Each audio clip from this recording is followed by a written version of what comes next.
tried to hold us back, to hold us, tried to hold us back. We will be here forever. Do you understand? Hey, it's Shan here. This week I speak with past guest and childhood friend Mr. Jeremy Rowling. Jeremy's already been on the show this year, but this week I take a bit of a different trajectory, a different format to my usual format of interviewing someone and listening to their life story and everything in between. This week, Jeremy and I come in with a bit of a plan just to talk just like current happenings in skateboarding worldwide, skateboarding in Australia, some of our recent experiences such as attending Street League in Sydney, also the recent Red Bull demos in Sydney. We sort of philosophize about some of the stuff happening in the world, our opinions on skate fashion, the cost of skate decks, and much, much more. Jeremy's a rad human, someone I've looked up to for many years, and I just felt like a really nice, relaxed, easy conversation. We talk a bit of shit, drags on a little bit at some stages. Jeremy punches a bunch of beers as we talk. So, yeah, just a bit different. Definitely laid back, definitely skate heavy. But yeah, make no apologies for that. I just love it. And sometimes having these heavy, deep and meaningful conversations can burn me out a little bit. So I kind of see this week's episode as a step in the right direction for my own mental health, just to mix it up a bit. So I hope you enjoy it. And as always, dedicated to my children, Clementine and Otis.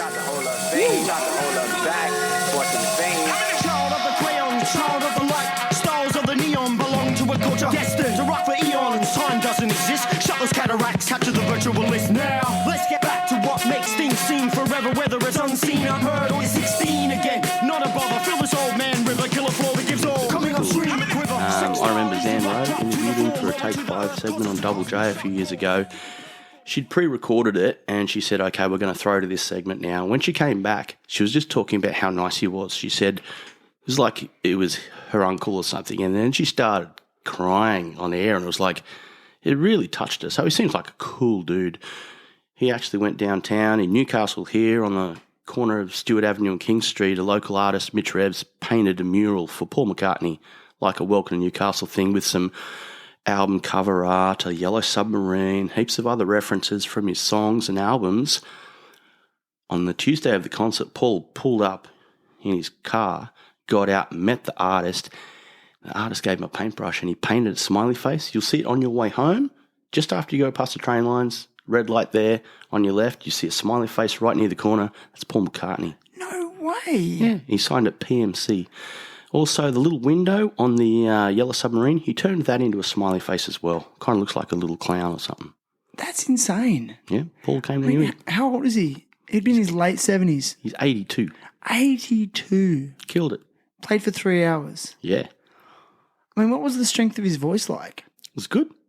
Really? Yeah, he sung like Golden Slumbers. He sung big songs. He didn't have like a huge band. It was a big enough band, but it wasn't like a massive band. So he was carrying them, you know. It was cool. It was so rad. Legend. And like told rad stories about the Beatles? Told rad stories about the Beatles, about the early recordings. Told a cool story about Jimi Hendrix. It was dope. He said when Sgt. Pepper's came out on a Friday, it was a release. Paul and John went to see Jimi Hendrix on Sunday, and he opened up his show with Sgt. Pepper. He'd learned it in 2 days, and they were really stoked. Oh, my God. And yeah, he told stories like that. It was so cool. That's so insane. Like, just the fact that he came to, I guess, like a relatively small city, in the world to do a concert like that. Like, was it packed? Would have been. It was packed, yeah. It was just about sold out. Yeah, like that's you just witnessed like history, Yeah, it's big time. Crazy, huh? Yeah. You talked about like the jeans that you wear, and you said you still dress like a kid. Like, yeah. I don't think you dress like a kid. I just think you dress like you. Cool, thanks. But we were talking about it. We've been sort of talking about a few things lately, and you were talking about jeans, like in skateboarding, and like how there's been this evolution of jeans. Do you feel like the style has gone full circle? I do. I see those cool polo jeans and some other jeans coming out that are really loose. Dude, the best ones I've seen, I want to get some, are Marty Baptist's Japan National jeans. That's right. Seen them? I've seen them. They're baggy as? They're baggy as. He's got 2 cuts. One's called ankle freezers, which is the really wide bootleg thing that kids cut off. And he's got the ones that taper down to your ankle so they won't slide over the back of your shoes. He calls them the proper fit, I think. Okay. And the other ones are called ankle freezers. But those jeans look dope. Ankle freezers. I like that fashion, I must admit, where short pants or jeans, but then you can display your socks. And you can wear like a rad pair of socks. Yeah, I wonder if that's strategic from some of the sock companies are saying, hey, we want them things out there. Might be. Like what skaters what skaters were doing that where they went a bit shorter. There's a couple of dudes in the Supreme videos that have that look. They love that look, but it's functional, dude. When you're flipping your board and that, you don't want to trip on your jeans and shit. That's true. And also I think Dylan Reeder used to do that sort of steez, didn't he? Cut off, yeah. Who else? Gilbert Crockett, maybe. Yeah. Insane. Yeah, so I don't know. Because I've just become a sock guy recently. I've started picking, I always used to wear little no-show socks, but now I'm I want long socks where it's got a pattern on them or something. Yeah, you like fancy socks. I'm into socks all of a sudden. You know what? I got some Spitfire socks and some Yeah Right socks. Yeah. But because I got such big calves, they just stretch out and distort. They look stupid on me. Yeah, they don't look too cool. They don't highlight your calves? Oh, I don't know. Maybe they do, but you can't make out what the picture is on them because they're just warped. Like you're wearing shin pads or something on the back of your legs? Yeah. That's so funny, dude. Yeah. Yeah, it's funny because I was in the tight jean phase for maybe a little bit too long, black tight jeans. Yeah. And you know how everyone's wearing baggy jeans again? Mm-hmm. Just I was copying shit from all the young crew in Wollongong. They're like, okay. Oh, your jeans are too tight, your pants are too tight. Even Joey Lyons was giving me shit about it. And I think he got me some Dickies, which I can't skate in. They're too stiff for me. Yeah. But then, anyway, and I was just he's like, yeah, it's baggy pants. And I'm like, I've already done baggy pants, in the 90s. It's like, yeah, well, it's 90s fashion again. I was like, what? But they feel so good. It does feel better. They look so cool. It looks better. Yeah. You know TJ Rogers? Yeah. He loves baggy jeans. He's got the baggiest at the moment. Too baggy? No, man, there's no such thing. No such thing? There's no such thing. Brandon Beeble in the Fully Flared video, he's got some baggy, look like even tracksuit pants, and they're really, really baggy, but you could see him from a mile away and be like, dude, that's a skateboarder. Look at him. He's a skater. You can tell. Everyone's doing it. I was skating in Sydney, in the city the other day at that new park. What's the relatively new tech park at South Everleigh, Redfern? You seen it? No. It's a sick little plaza-style skate park. It's so small, and there's no kids' playground built next to it, so it's just skaters, not inundated with scooters and parents just dumping their kids there because they think it's a playground as well, Hardcore. That's good. And all the young crew sort of turned up, ripping skaters, and they all had really baggy pants on and tight T-shirts. Okay. Did we ever go through that phase? We rocked that. I remember buying just those Bonds plain T-shirts. We rocked the tight T-shirts and the big jeans for a little while. That's what they were doing. We've done it all before. I know. What do you reckon things go full circle? Mate, bit of nostalgia, people maybe watching old parts and seeing a skater they really admire and they're like, oh, man, that style's dope. I could rock that. Well, I honestly don't know. Maybe there's things, above us that people are just manufacturing different kind of things, and marketing different kind of things. I think it's genius that these jeans have come back. I feel really stoked. It's almost like a mark of respect when you see a young person who did live in that era where baggy jeans come out and they're wearing baggy jeans. It's almost like they're giving a nod to the skaters from our era. I think it's really cool. You reckon? Does it make you feel old? Oh, I guess it does, yeah, if you think about it, but not really, nah.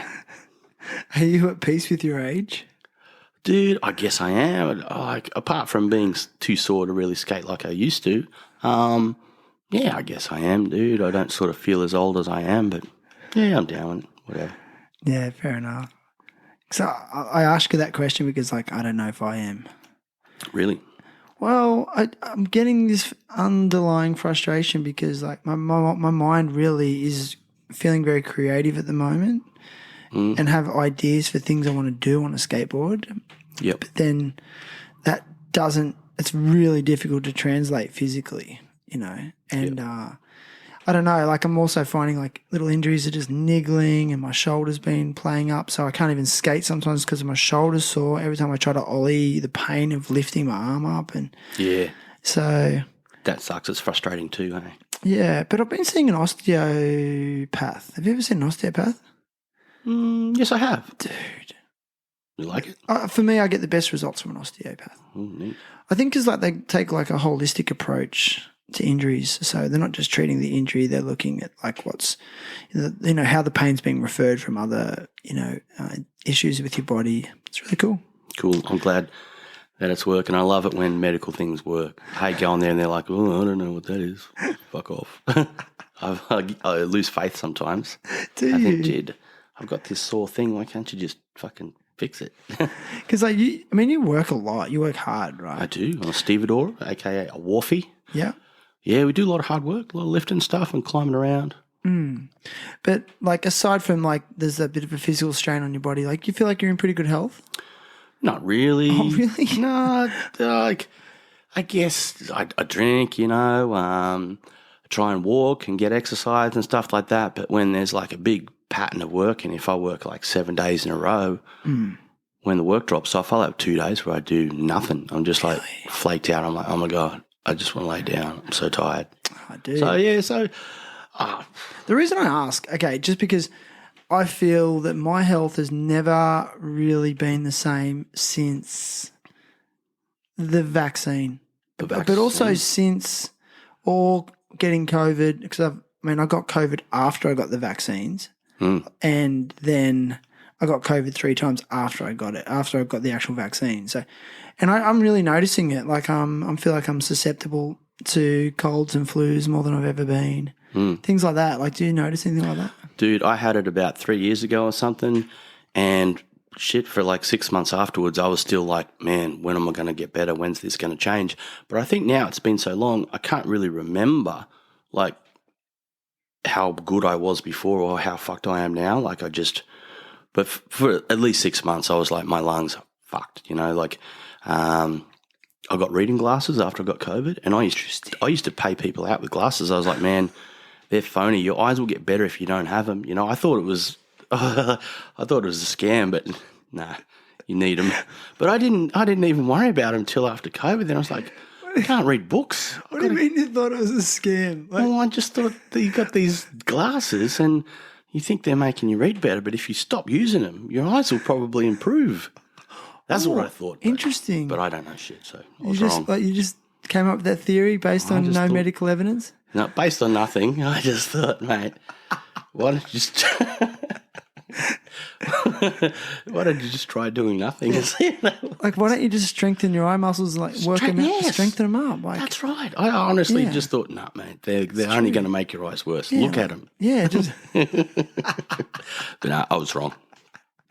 takes a big man to admit they're wrong, Jeremy. Yeah. I'm impressed.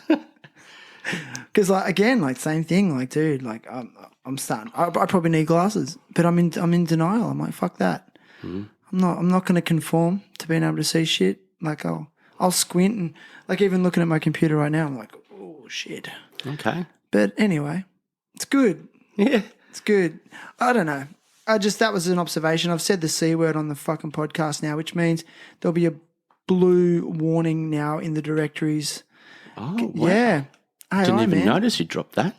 Well, I said the C word. And now, like AI, they pick up on it in we're being monitored. Yeah. So then they put a warning that we talk about COVID and we're not professionals.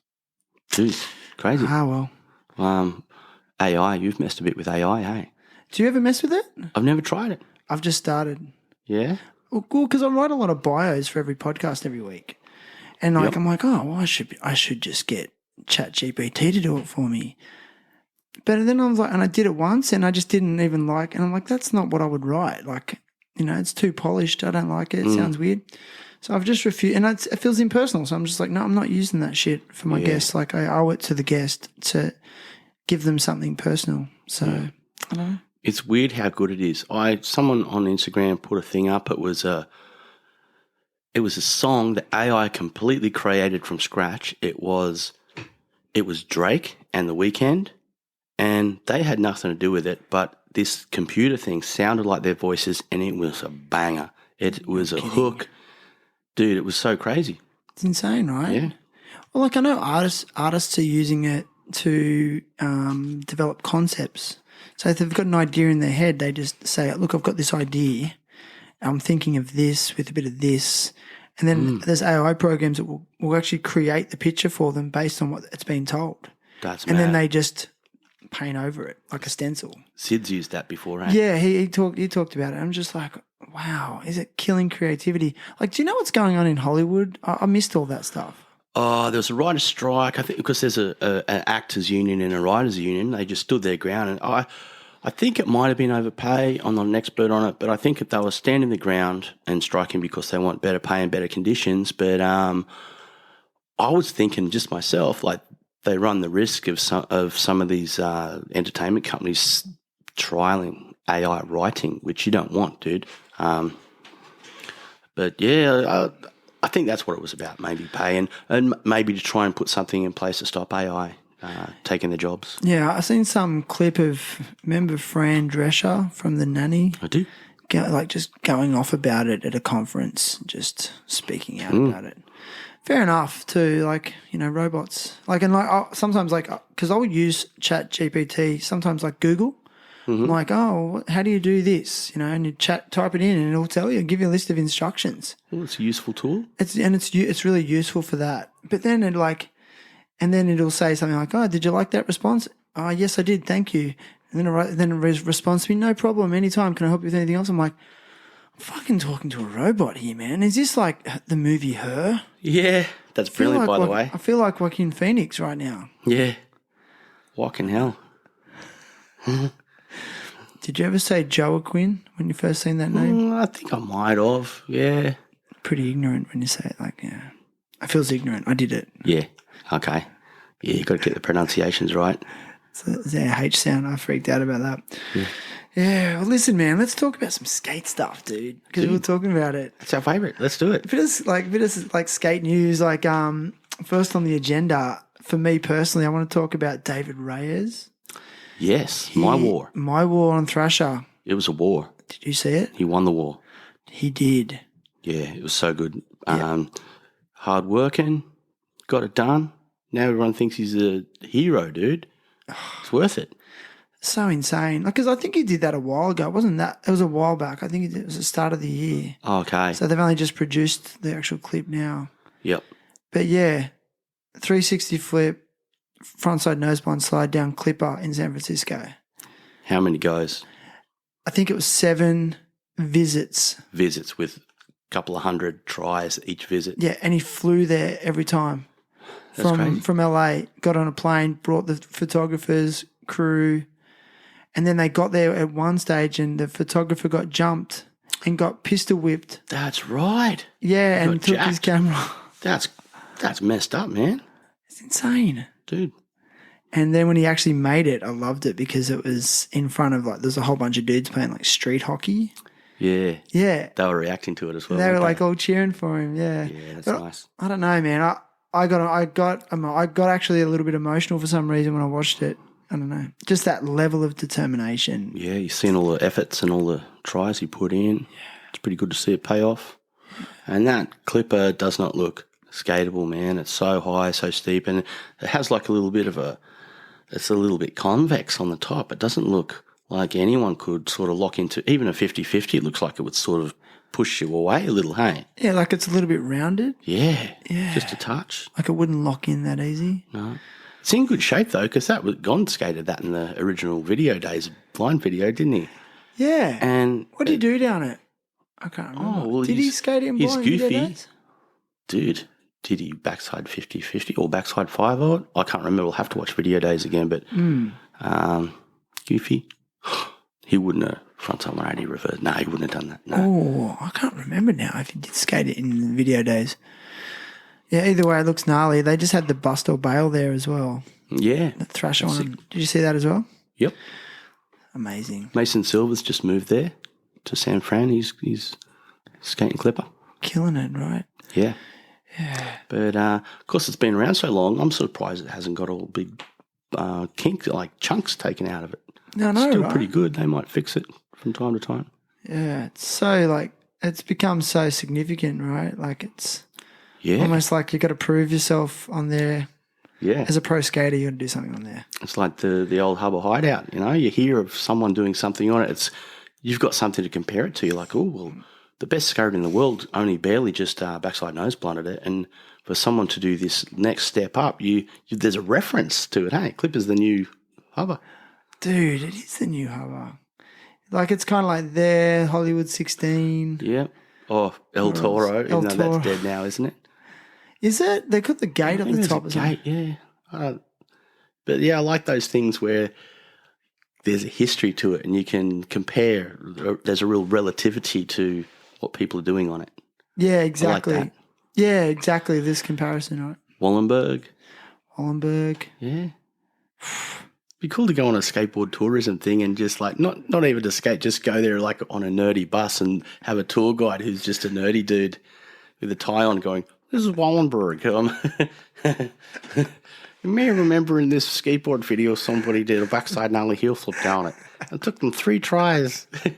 Okay, we're off to the next spot. Dude, there's a dude on YouTube doing it. Really? Going to all the spots. Like he was at that Santa Monica triple set. Yes. And then he's done a few places. I haven't watched them all. And then he gives the history and he shows all the tricks. Like he's gone and found all the archived footage of every significant trick that's been done down each spot. That's cool. He's put a lot of work into those. It's actually really cool. I don't know the name of it, but yeah, Skate tours.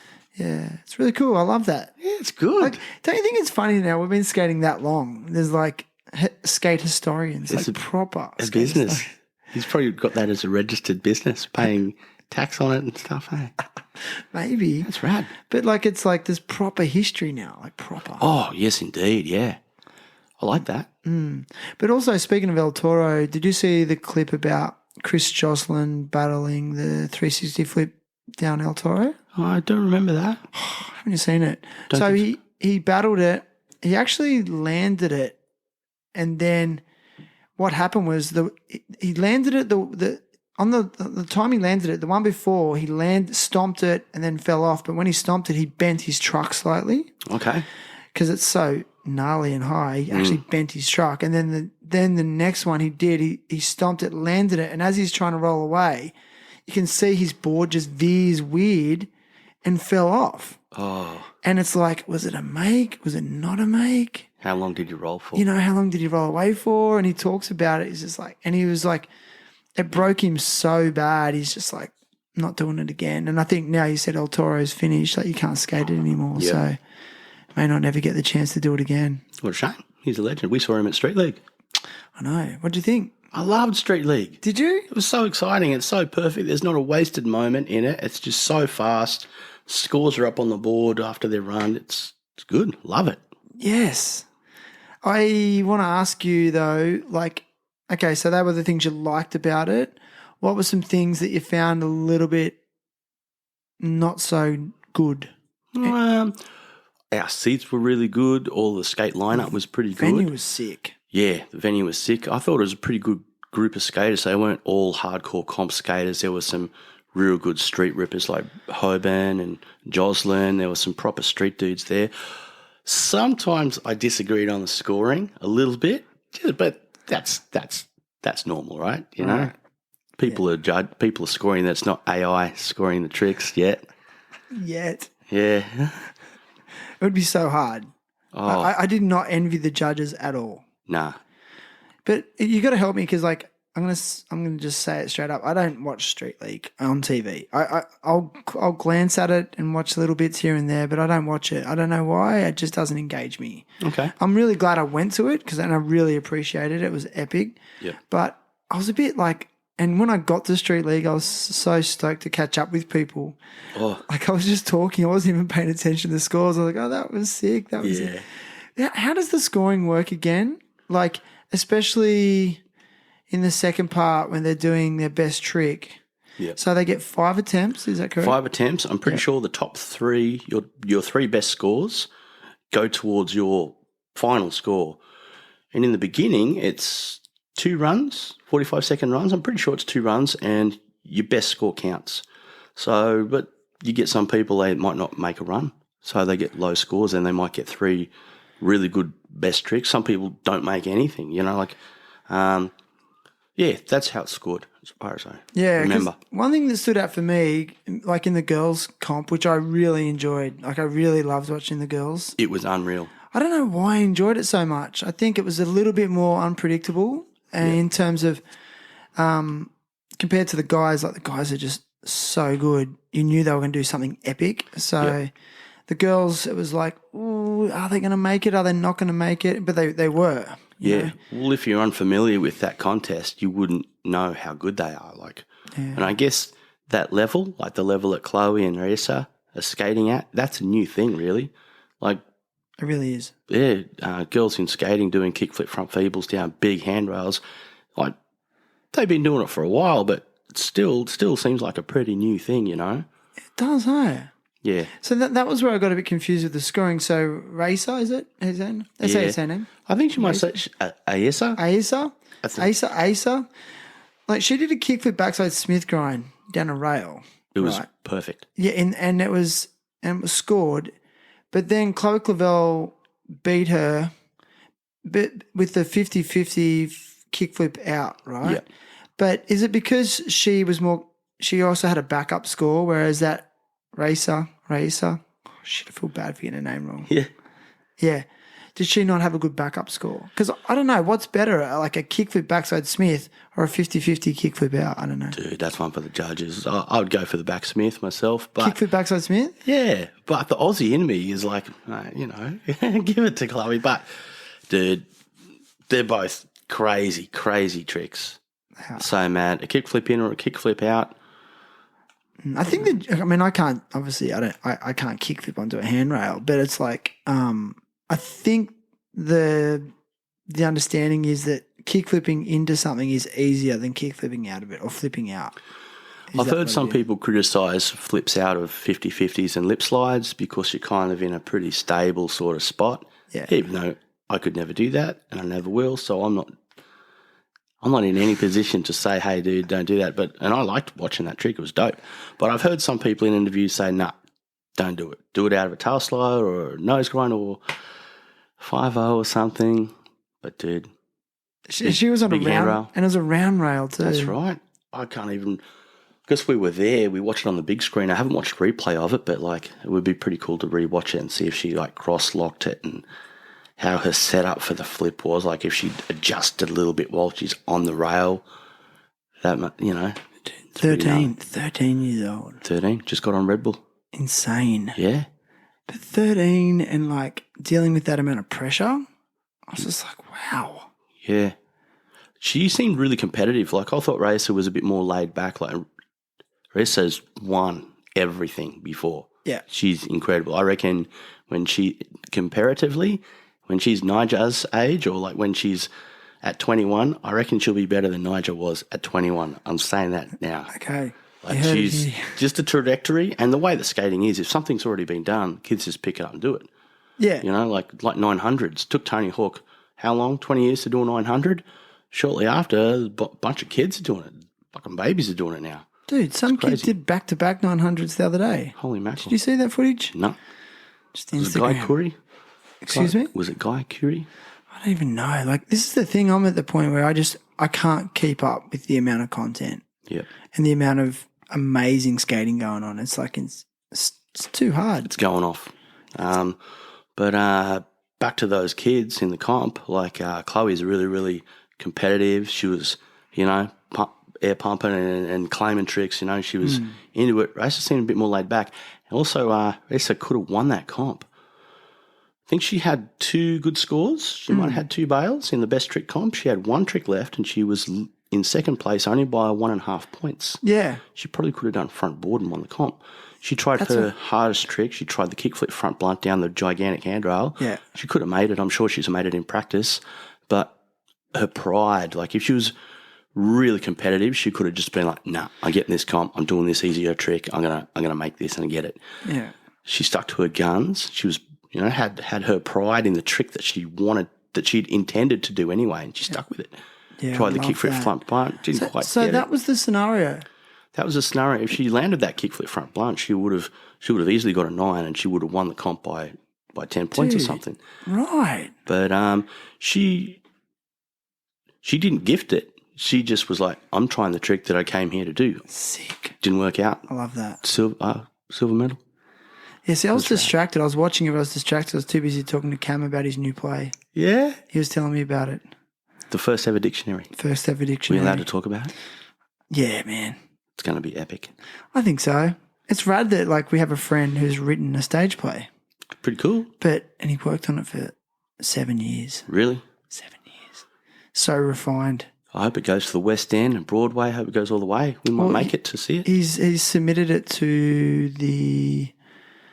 Oh, forgive me for getting this wrong, Cam, if you listen to this. The London Theatre. Sick. Like this prestigious theatre. Yeah, it's just... I don't know. I've just got a really good feeling about it. I think it's going to be a great document, you know. That's mad. You'd be rich. Well, maybe. But, you know, obviously you can just feel he's not doing it for that. I think it's just such a legacy item, you know. Yeah. Yeah. I remember with all of his literature pursuits and his love for these old books, I remember he was just always like, one day I want to write a really, really important thing. Yeah, he just wanted to do that. It's pretty cool. Yeah, that's it, right? Like just a whole lifetime of reading and accumulating knowledge and just being a student of the game and a scholar. And then all of that is built up to 7 years of work was the pinnacle of, and this manifestation of all that knowledge and study. Yep, like, hard work. You know, what, 30, 40 years of it. Easy. Interesting, huh? Dude, I stayed with him about 3 or 4 years ago, and he's got no TV. His house is full of books, and he's got all of this stuff just blue tacked up onto his wall. It's Latin and ancient Greek, and it looks like squiggles. It looks like the birth of bloody writing, and he can read it and really fluently. He's dedicated to learning that. It's so mad. Like back then, he was getting up and doing that for an hour every morning before he went to work. It's pretty cool. He's cool, huh? Yeah, it's different. It's different, and it's again like going back to the whole David Reyes thing. Just, you know, when I see someone so committed to something and just really following their heart and their passion, it just cracks me open. I really think that's just the essence of this existence. Yeah. To listen to that, and here's another example of it. Yeah, it's pretty cool to see someone like put everything into it. It's like a My War. Yeah, it's like of that's kind of academia. My War. He wanted to crack ancient Latin. Who can get there? Who can claim that? That's pretty mad. There's not many skaters that can read ancient Latin. No, they can't. Unique individual. Speaking of unique individuals, I want to talk about Rob Pace. Yo, I just watched it again today. His part in Santa Cruz? Yeah. Thoughts? Loved it. It's so mad. He does everything. Skates roofs, skates big drops, big rails. He's got a really nice, clean style. I like it a lot. Very proud of him being an Australian. I think he's outstanding. SOTY contender? Oh, for sure, for sure. You bring out a part like that, dude, you're gonna have to listen to everyone saying, dude, you should get skating.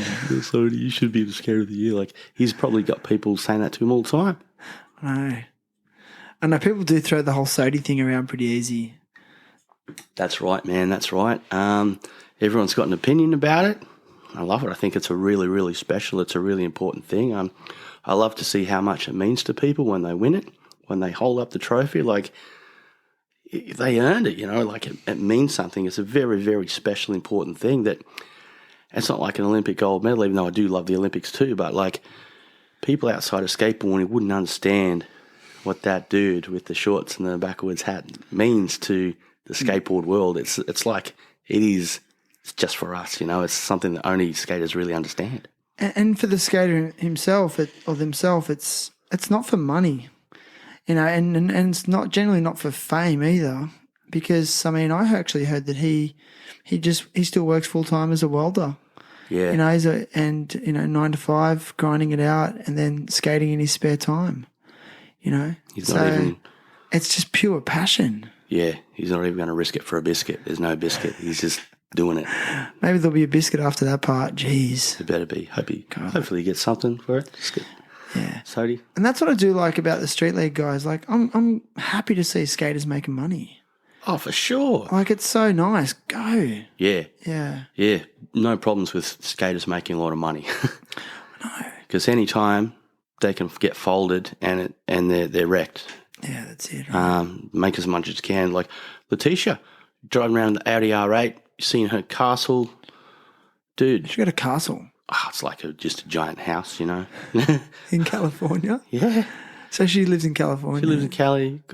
Just always seems to be hanging out on boats. I love seeing skateboarders making money. There's only a handful of them that can get that kind of money, like the Niger money, and it's good to see. I love it. Get that money. Dude, they work for it. And then you watch Street League and you see, like, the risk and the strain they put on their bodies. You know, like, I was watching, one thing I found intriguing as much as seeing them land tricks was just seeing how they were bailing out of those big handrail tricks. Yeah. I'm just, and like that was just such an art to it. And even that big obstacle, the big boost mobile structure, and they were using it as a ledge on top. And that was high. It was just like the way they were, just getting out of bad situations. It was like, wow.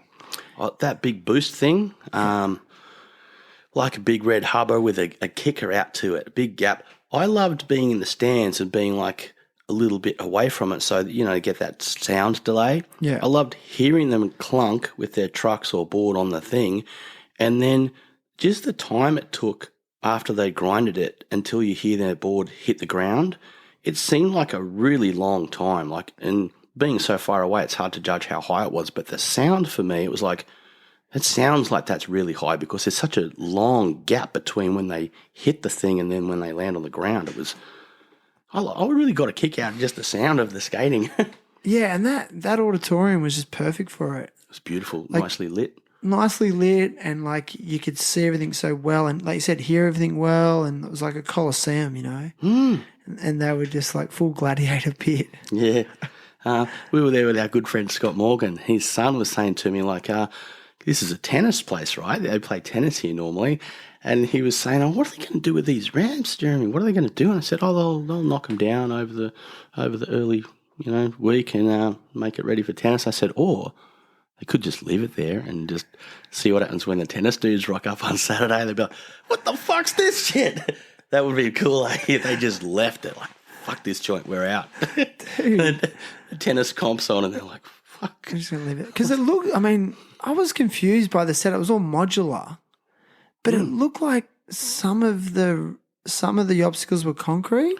I thought it was concrete. Street league's normally like that. It seems like they put a lot of effort But like into the quarter pipes and stuff were wood, right? And the banks, but then like all the ledges and everything were. Yeah, I think it's like half and concrete. half. I've seen some where it seems like the whole thing's cement. That's I know. Even the quarter pipes too, but They're not pouring slabs, surely. They're not pouring cement. I don't know. Sometimes I think they are. And at the X Games too, it seems like it's Or is more it cement than... Or is it modular Why? concrete? I don't know. I wonder how much of it they keep, like if they keep some of the rails and bits and pieces. I don't know, man. It's hard to move around. No, I was super impressed. I heard that like the beer lines were long, but I don't drink beer, so that was good. I didn't have a beer that day. I just enjoyed the comp. Would you go back? Oh, I'll definitely go back. Yeah, Every if they year? come back to Sydney, yeah, I'd go every year if they were coming back. I used to watch it religiously. When it's in other countries, I would get up at 3 a.m. and watch it, or watch it on a replay. I used to watch it religiously, but just the last year, I guess because you get a run where it's the same competitors and similar results, I sort of dropped off it, but that's on me. I should still be enjoying it because it's a rad comp. Yeah. Yeah, no, I appreciate it. I 100% appreciate it. I felt like when I watch it on TV and you can see like a skater just doing the same line over and over, I just found that a bit repetitive. And Yeah. yeah, and they're doing the hardest shit ever. I mean, I walked in to the auditorium. I was a bit late. The first thing I see is Tommy Flynn, kickflip frontside nose grind on that boost mobile object. Yeah.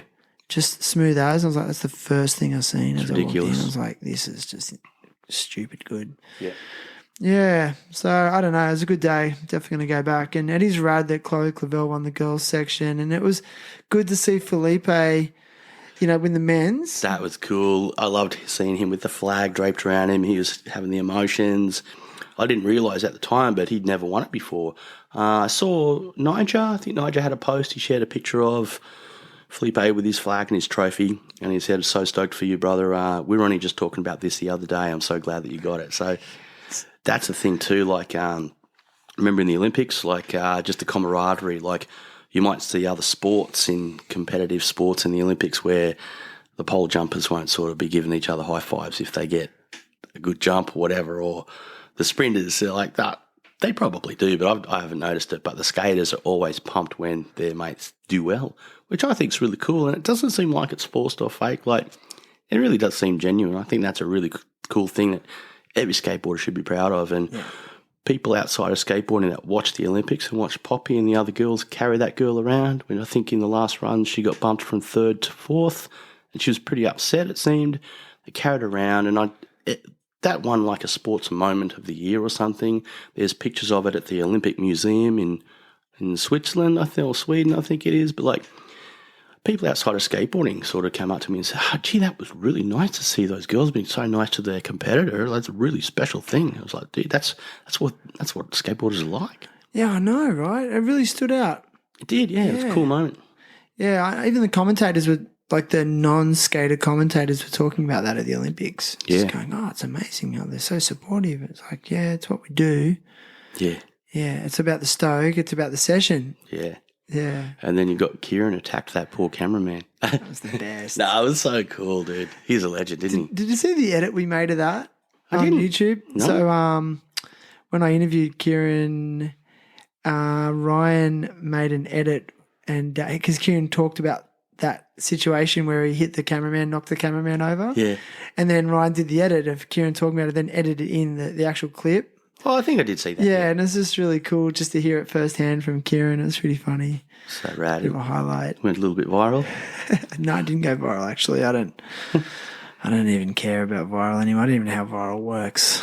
I don't know. The algorithm hates me. It's a virus. I think I'm shadow banned on most social media, I've discovered. You are? Yep. What do you mean? I've got a theory based on nothing, right? I feel like I'm shadow banned because I think sometimes I put stuff up, things that guests have said, and I think Instagram have like identified me as like potentially controversial.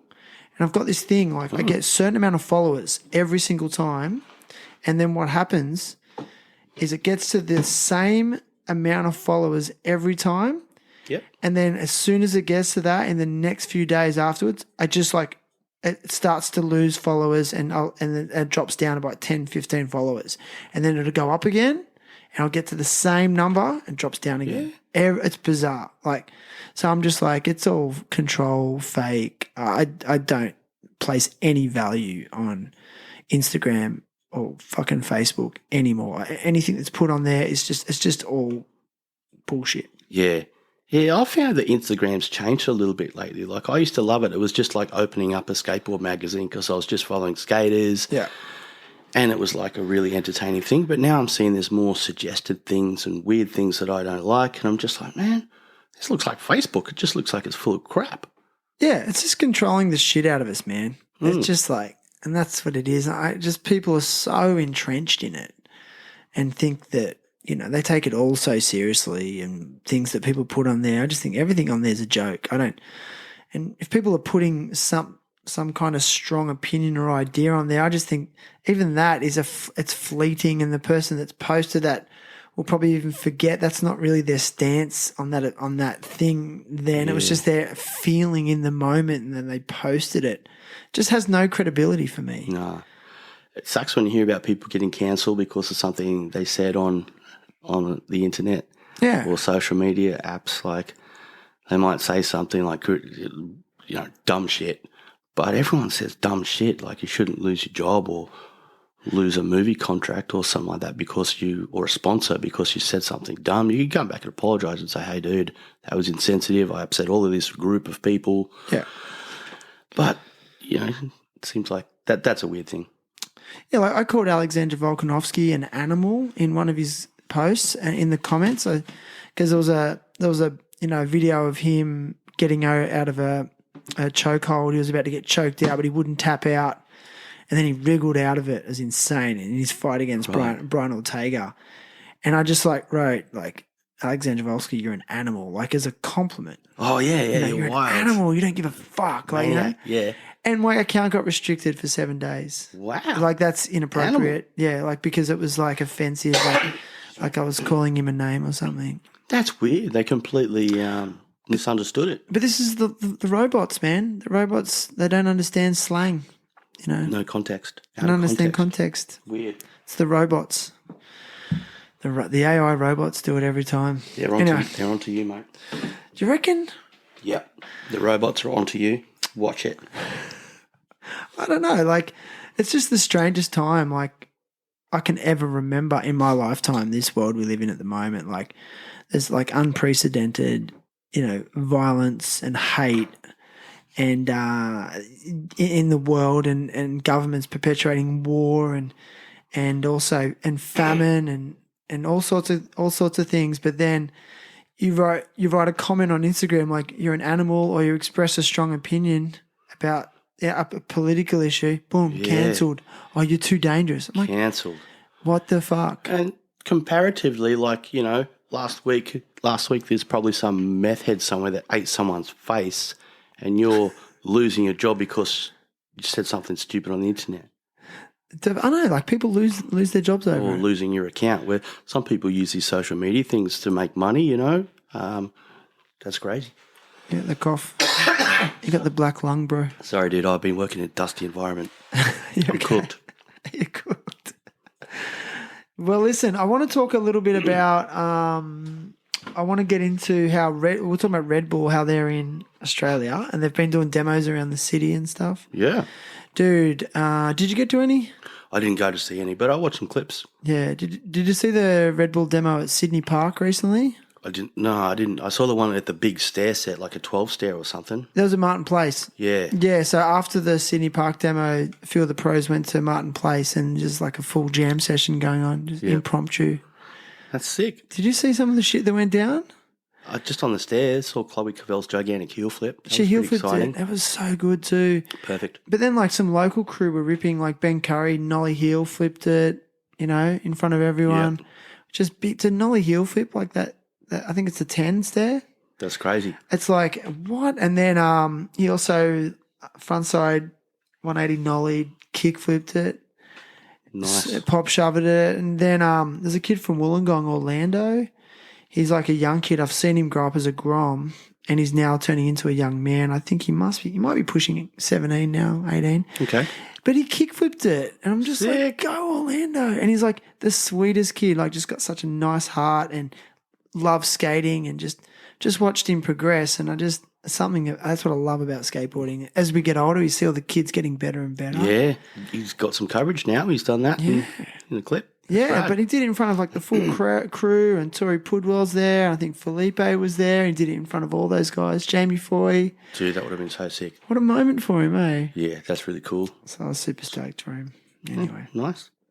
Dude, those Red Bull guys, they've been here since Street League. They've been here for a long time. They're going to start getting accents. They'll be talking Aussie. They haven't left Australia. They've been here, a couple of months. Yeah. Up and down the coast, I think. Yeah. It's pretty cool. I'm bummed I missed that demo. Far out, it looks so good. That Jake Wooten. Wooten rules. I've seen him skate Bondi. He's so good. Is he? Yeah. Does different kind of tricks. He's got a street vibe on transition, right? Yeah. Yeah. He can frontside 360 anything. He's so good. He's really, really cool. Is he? Yeah. No, there's that vert wall at Sydney Park, and apparently he just shut that thing down. Just doing all sorts of stuff on it. So, and I don't know if you've ever skated Sydney Park, but the vert wall's no joke. Right. It's super steep. Steeper than Ulladulla. Oh, Ulladulla. Remember Ollie? I remember Ulladulla. That was cool. No platform. No. Cam Ollie blundered it, right? Did he? I reckon he would have. I think he did. Pib Fakey? I think he did that too. Yeah. Shut it down. Gooseneck. Yeah. I got one good trick on that once. No, twice. I frontside tail slid it. That was my highlight on that vert wall. Nice. Scary. I think Rock to Fakey was me on that. Rock to fake. That was it. But back then it was scary because it was there's no platform. Yeah. And so when you rock, your board's going literally over the back of it. And Yeah. Commitment plus. Good times at $1. I remember, do you remember Aaron Rowe? Yes. I remember in a comp he did a axle stall revert out and came in backwards, and then went all the way around to fakie. Oh, jeez. Yeah. Yeah, axle stall to backside revert. I was like, and because it was so much vert, he kind of when he came back in, he kind of aired over the vert backwards as he was coming in. Free fell a little. Free fell. That's cool. But it was back in, it would have been late 90s, so far ahead. That guy was so good back in the day. Mad. Yeah. I saw Nardis skate it. Did you? I saw Nardis skate $1. I stayed the night with him. Yeah. You tell that story. Cam rang me up because Cam was sponsored by Koala and he was touring with the Element team at the time. Cam rang me up and he goes, dude, we're going to $1.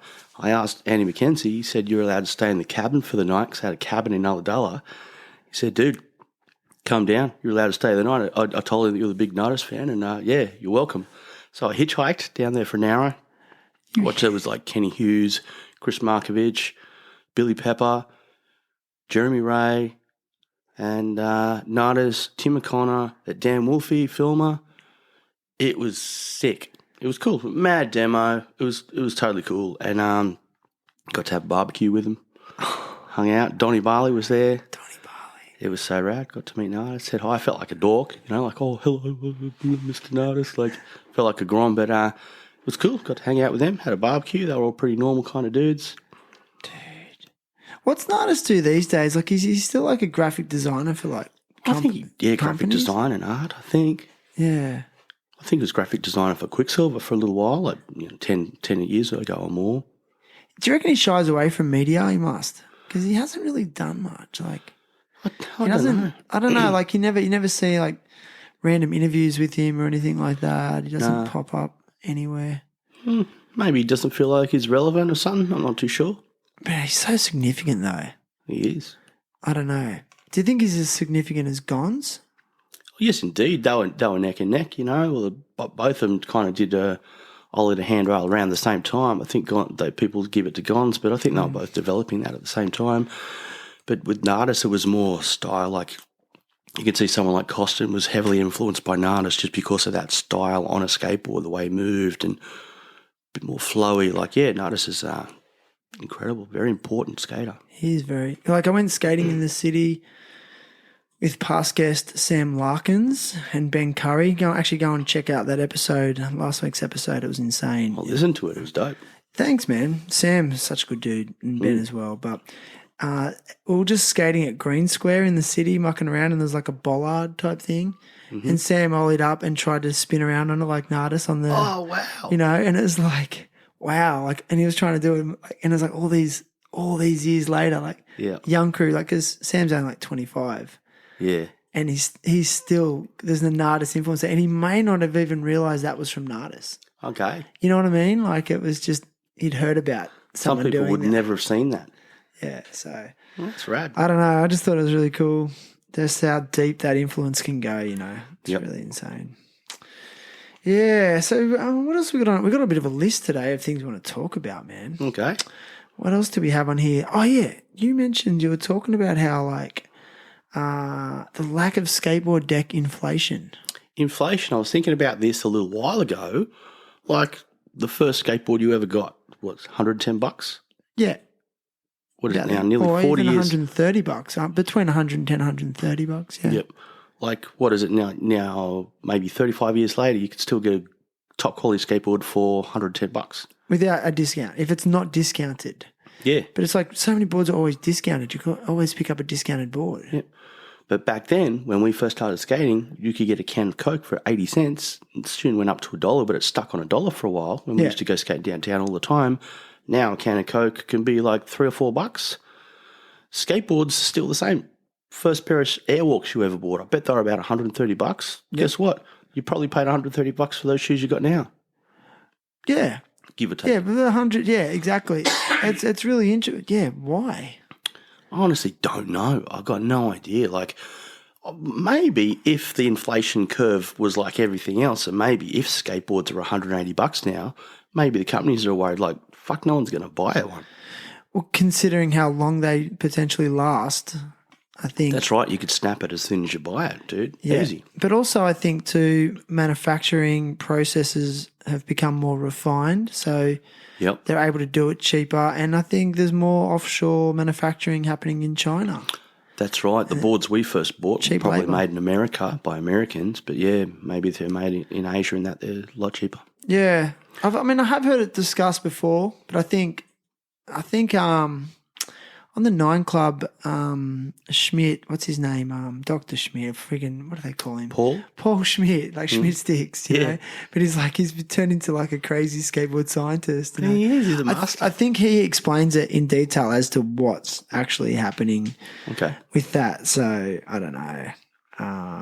But anyway, it is interesting. I feel pretty lucky. Like the prices could be really blown out. Well, I feel like in a lot of ways it's cheaper, because like I said, you can always get a discount board, on sale. So I'm generally like, if I pay like $80 for a board, like that's They're out that's kind of standard, and you can get the good wood, the good brands for that and stuff like that as well. So Yep.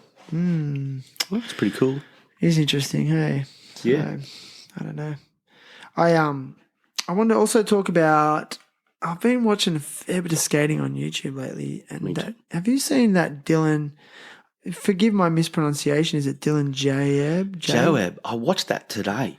What do you think? Super smooth style. I love all this Manny stuff. It was like Mark Johnson kind of stuff. Yeah. Really, really tech Manny stuff. But so light in his feet. So nice to watch. Hey. Have you heard? Had you heard of him before? His name was familiar to me, but I don't recall seeing any of his clips. Yeah, right. Might have seen him in mags. I don't know. Nike skater. Yeah, he was Must rocking them be. blazers. Yeah. Yeah, it's just it was just such a good part. I just caught me off guard, but I like I said, I'm really having trouble with the amount of content. Like, do you think there's just too much content? Have you become numb to good skateboarding now?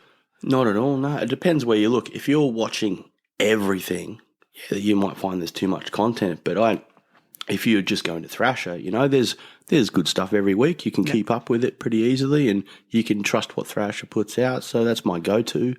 But if I was going to every week, going to A to Z, every skate brand and watching every single thing that comes out, it might be a bit too much. But I just mainly go to Thrasher, a bit of Berrics and stuff like that. Watch all the clips on YouTube. But for me, no, there's not too much content. I think there's just enough. Just enough. I mean, Battle of the Berrics, I kind of feel like I've just gone off it a bit. Like, I don't know, it's lost its excitement for me. Yeah. It's still it's still good, but I'm just not as hyped on it as I have been other years. Yeah, I'll still watch it, but I might find like I won't watch it for a week and then I'll be like, oh, shit, I forgot about that. And then I'll go and watch a bunch of clips back to back. But yeah, I still enjoy that. It's cool. Costin, when Costin got injured and he subbed, who did he sub in? I think he subbed Malto in for him and then Malto got hurt. I like that, how they kind of don't take it too seriously sometimes. Yeah. Especially when Costin's on. I love that. No, it is good. I love that too. I love flat ground. I've been forcing myself to skate flat ground. Yeah? Yeah, I just find if I skate flat ground, everything else works better. It's really bizarre. Like, and then I'll hop on transition. I don't know. I just feel like if I keep skating flat ground, that's what's going to keep me young. Dude, sign yourself up to Amigos Skateshop's Game of Skate. They have one every weekend, I think. Do they? Yeah. That's rad. You should go and have a turn. Dude, I'm not like on any competitive level here, I just got nollie kickflips back because Nice. I broke my ankle. I don't know if I told you this, but I broke my ankle and had 2 surgeries on my ankle. Didn't know. On my right ankle, like my flicking ankle. Yep. And, this was like Touchy. around 10 years ago that I had those surgeries, and it was just so stiff and so much scar tissue in it. I couldn't flick anymore. Like, I lost switch kickflips and nollie kickflips. And just, what do you know, just recently it's just like it's loosened up enough to get a good flick. Okay, Like, weird. thank God. Like, it's still always permanently swollen, but yeah. So I was stoked about that. And also have been forcing myself to learn half cab kickflips, my backside. Like, I've just never been able to do them. There's something about them, like, they're just really weird to rotate. You can either under rotate them or over rotate them really easy. Yeah. So been working on those as well. Nice. Yeah, it's so easy to over-rotate them. I used to like the half-cap heel flips. I would sort of catch them at 90 degrees, and then bring them around. That's the way to do your kickies. I remember seeing you do those. I used to love it. So good. It's a cool trick. Yeah, I should try. I'm going to try some of those actually. Do them. If you get your feet just right, there's no way you can't make them. They just flick easy. They just happen. You just kick it. Yeah. It flips easy. Yep. Hey, on my podcast with Sam Larkins, we're talking about the names of tricks. Like, have I talked about this with you before? But like, do you call 360 flips or tray flips? I'm traditional. I call them 360 flip, but if I'm in a hurry, I might call it a tray flip. But yeah, same as like crooked grinds or K grinds. Like, Crooks.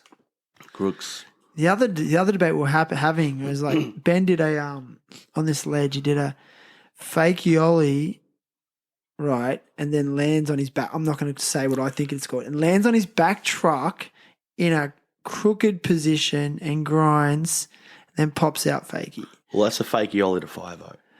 Whether you salad it or is it Suski? Well, also, yeah, okay. Do you think it's Susky?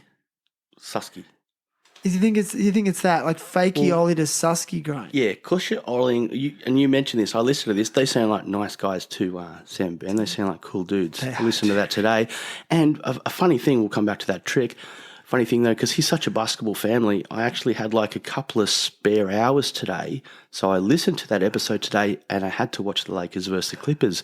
So I had a little speaker in the room. I watched the Lakers game with that thing on. Then all the basketball stuff come on about his dad being a pro and his brothers playing in Germany and stuff. And I was like, this is so weird. Sam, I listened to your episode and watched Lakers beat the Clippers in overtime. And it was like, it's such a weird thing. I bet he'd probably be stoked to think that someone was watching the basketball and listening to a story about his life and his family. Dude, Wayne Larkins, and apparently he was the shortest point scorer in the NBA in Australia. Yeah. Yeah, shortest. Like short in height. Short in height, Yeah. but then actually had the highest amount of like points, like was the highest scorer or something. What a legend.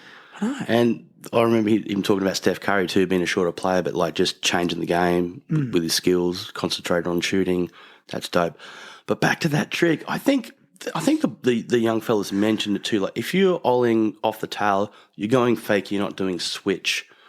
So if you're olling off the tail, it's your back truck. It's not a switch front truck trick. It's a going fakey back truck trick. I think that's as basic as you can put it. Okay, that's a good. Okay, you've simplified it.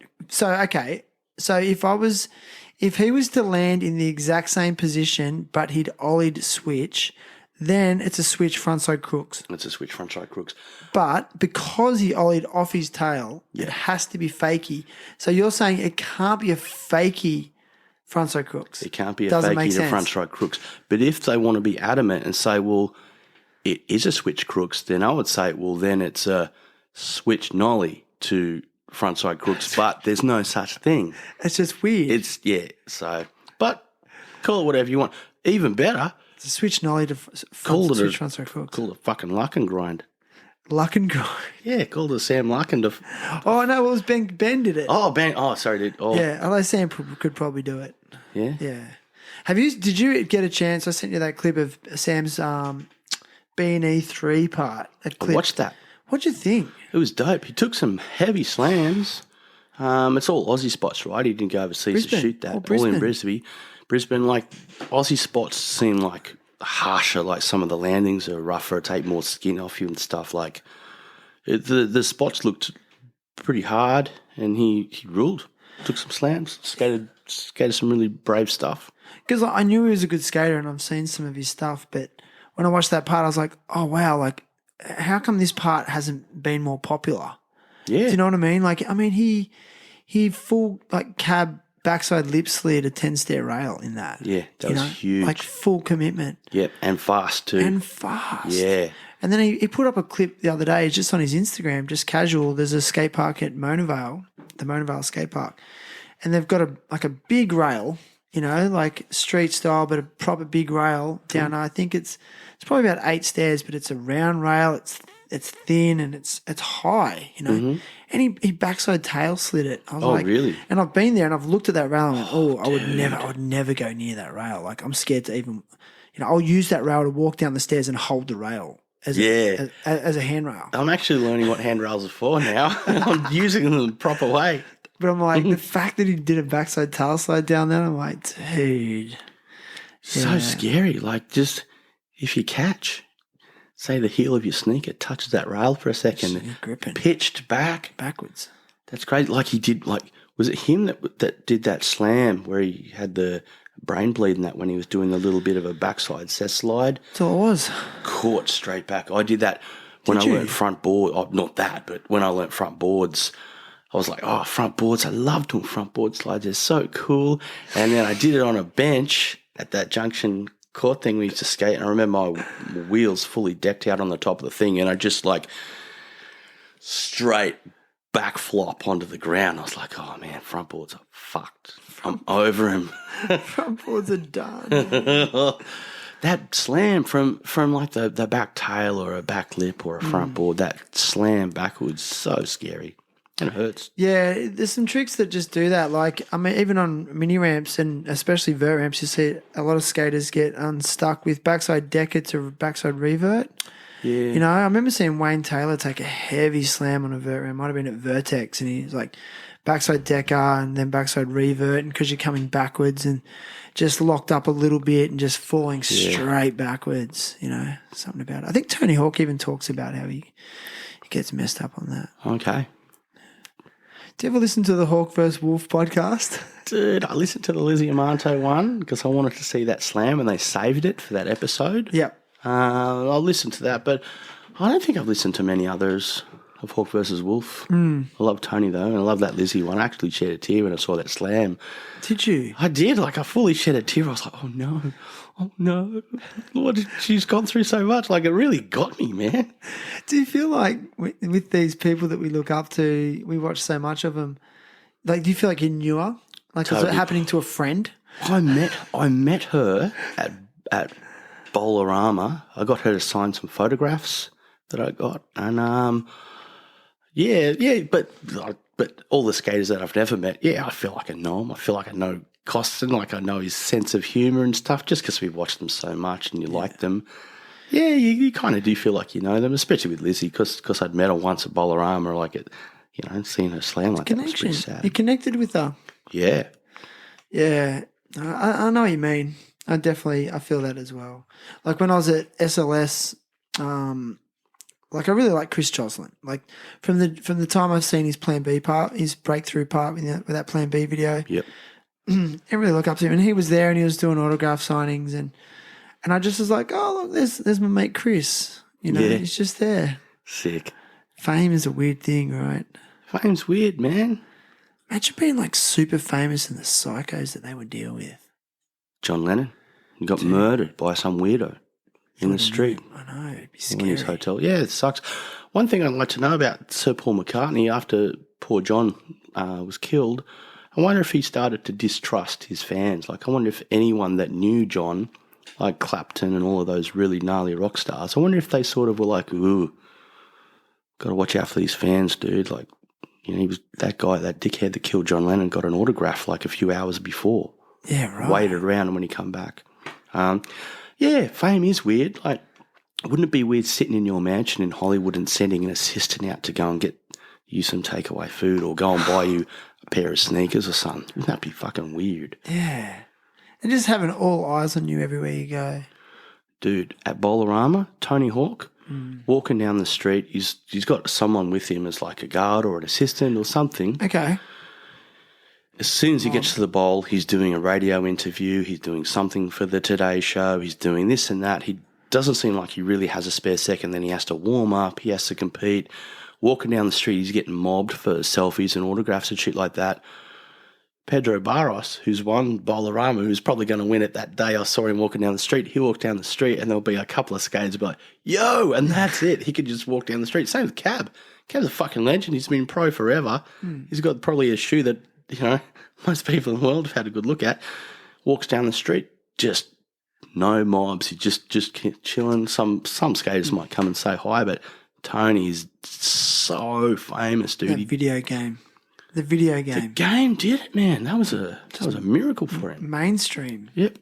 And it was good for skating. Like, how often do you read an interview and some pro is in the interview saying, I used to play that game all the time. That's how I sort of learnt the names of tricks. And remember when you'd finish a level, you get like a video. You finish it with Cream Campbell, you get the Cream Campbell video on the PlayStation. It was Dude, a I proper never played it. Oh, I dude. never played it. Seriously, I mucked around on it a couple of times. Well, as a reward, if you completed the game because you can pick from like 8 different skaters or whatever, once you complete the game with them, you unlock a video. And it was like, it would have been probably Tony's part from the end or... So sick. like a proper skate video. You'd unlock it on the PlayStation. So many kids would have been exposed to skating and become proper skaters just from playing that game. That's insane, right? And the trick ideas that would have come out of that game. Yeah, the combos. At first, like the grind, kickflip, grind thing that people were doing in the game, that was just like a video game thing. But now people's, stringing tricks combos like that together, it's cool. Like Walker Ryan, I think Jenkin did an article on Walker Ryan, and they do a comparison between a trick from there was a trick on Tony Hawk's PlayStation game, whatever it's called, one of them. And then Walker Ryan's like, I'm going to do that trick. And so they had the video game trick and then sick. And him trying it. Yeah. And by the way, you can listen to my interview with Walker Ryan, episode 100, by the way. Okay. But yeah, he did the video game trick. Yeah, so cool. It was so such hard. a cool game. Yeah. Well, I never got into it, but it looks sick. Like, it was so good. But speaking of fame, though, I went on Netflix recently, and I know you're probably not into it, but they had a docuseries on David Beckham's life. I'm going to watch it. Dude, whether you're into soccer or not, it's really fucking interesting. Like, and he seems like a really good dude, but man, the pressure that guy got put under. All right. And just the way, like, the public just thought they owned him and his wife. And, he was always in this limbo of being like so loved by the country. Yep. And then so hated. Like, he made this really weird mistake. It was nothing. He was in a World Cup match. Yep. And he got fouled and he fell down. He was on the ground. And it was a legitimate foul. The guy fouled him. And then he was on the ground. And as the guy was sort of walking past, he was obviously fucking pissed off. Yeah. And he just lifted his back leg up and sort of flicked his leg towards him. Like, Bex. And the fucking Argentinian motherfucker on the other team just threw himself on the ground. Like, Watch it. He's kicked me. The robots will ban you. And then the ref was so brutal and kicked him off. Like, it was so unfair. Gave him a red card. Yep. And then they only got 10 players on the field and then they lost the game and whatever.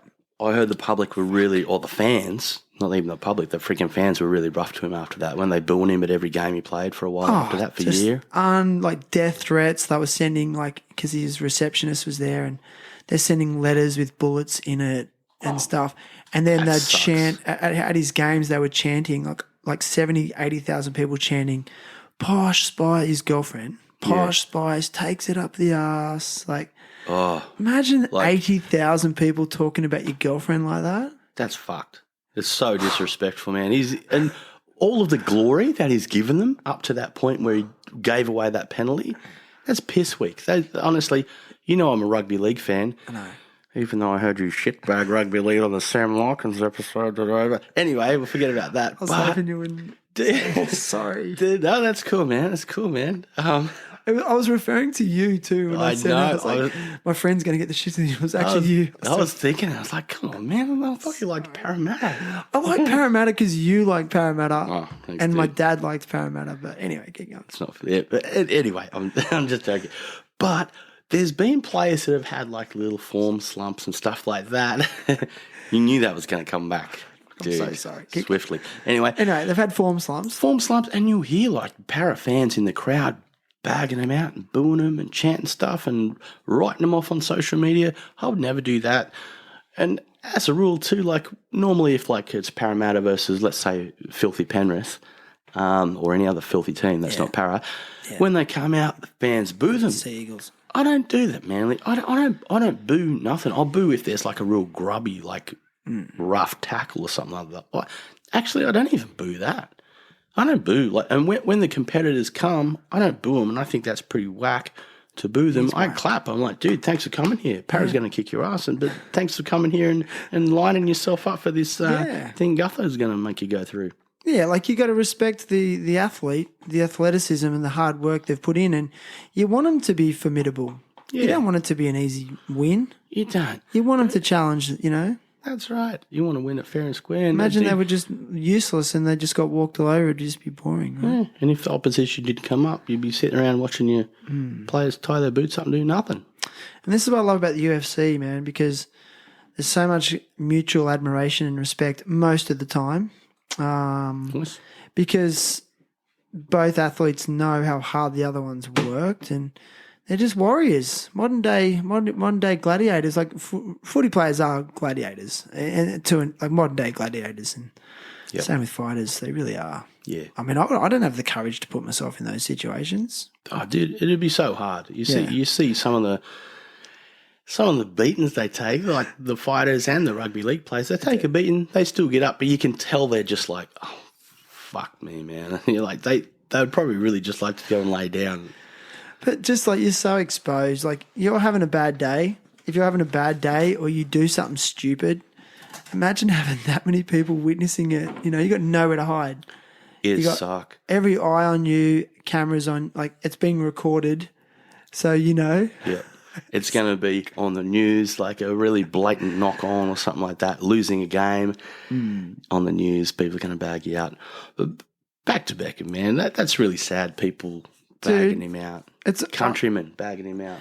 Yeah, and then, then it turned around. But I think what was really impressive is his mental strength was just unparalleled, like how he was able to then still perform on the field, despite, just how much he was being judged and ridiculed and just how he could block it all out. I find that so admirable.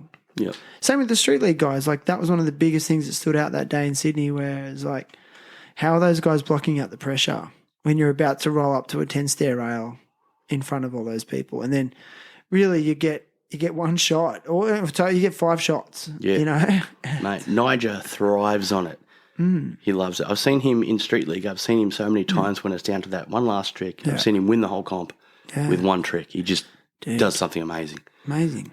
Yeah. I did a 50-50 kickflip out once. Yeah? Yeah, on an ankle-high manual pad that had a metal edge on it. Sick. Yeah, friend filmed it on an iPhone. It only took me like 30, 40 shots. Yeah? Yeah. You got it. Did you claim it? It's pressure, man. You can check it out on Instagram. Sick. Did you? I've seen that. No, I was laughing because it's like Chloe Clavel does it on a 10-stair rail. Yeah. And she's 13 and she does it like second shot. But I was like, I did it on an ankle high ledge and it took me literally 30 shots. I just couldn't get my foot in the right position, and that's what I kept finding interesting about her, like the way she could get on the rail and then get her front foot in position. I was like, wow. I don't even remember seeing her practice it or anything. She just did it, hey? Dude, it was impressive. It's not even like she's 23 when you'd be like, oh, I wonder how long ago she started getting really, really good and really confident. She's 13. She's probably only been skating for like 5 years or something. How the hell did she get so good? I don't know. I think it's exposure to what is possible and also access to these amazing skate parks. And I'm going to sound like the oldest man on earth here, but kids have got it so good these days. Dude. Dude, they're spoiled. Fucking smells like white privilege. Yeah, but it's good to see. It's good to see all these parks popping up. Good to see an Aussie like winning a massive competition. That's best. Super cool, eh? Like, do you remember when we first started skating? Like the podium would have been like US, maybe a German in the vert. Like, in the 90s, maybe Bob Burnquist winning for Brazil, for vert or something. But now the podium's a global thing. Yeah, true. It's so rad. Yeah, that's why I'm always stoked when Brazilians do well, because nearly all of them have come from some sort of hard background. Yeah, it seems like it. Even if they're not from like the real poor parts of Brazil, even their sort of working class is still well below our standard of living, and also their access to, to facilities is way low, and street skating there would be hard. So, yeah, I'm always stoked for Brazilians when they do well. Yeah, me too. Same in the surfing, actually.